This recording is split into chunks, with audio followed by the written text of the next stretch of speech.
এ বুঝছো তোমার হয়নি এখনো? আরে কখন থেকে তোমার আমাকে আমি রেডি হয়ে বসে আছি, আমার রেডি হতে বলে নিজের এখনো রেডি হচ্ছে না। দেখতেই তো পাচ্ছ রেডি হ্যাঁ, হচ্ছি। বাপের বাড়ি যাওয়ার কথা কইলে তো তখন তো মানে সেকেন্ডের মধ্যে তুরন্ত কুইক হয়ে যায়। আর আমার দিদির বাড়ির কথা বলছি বলে তোমার মানে এত কল হয় ছাদার মাথা। এত মনের মধ্যে তোমার হিংসা কেন গো? হিংসার কি আছে? তুমি কখন থেকে সবাইকে কেন দেখো? দু চোখে দেখবেন কি? তো তোমার কখন আমি বলছি তুমি আমার জামা সব কাপড় সময় দেখি তোমার দিদির বাড়ির সাথে নয় আমার বাপের বাড়ি, আমার বাপের বাড়ির সাথে নয় দিদির বাড়ির সব সময় তুলনা কেন? কেন গো?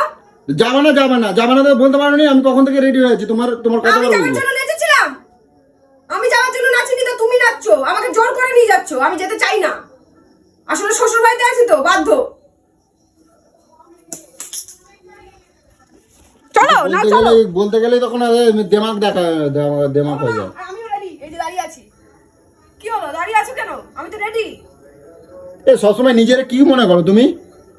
এত গরম দেখো কিসের জন্য? তুমি রেডি হওয়ার কথা বলে সবাই রেডি না, আমি দাঁড়িয়ে আছি তো। কি হলো দাঁড়িয়ে আছো কেন? কিসের জন্য দাঁড়িয়ে আছো? দাঁড়িয়ে আছি মানে বা কাউরে যেতে হবে না।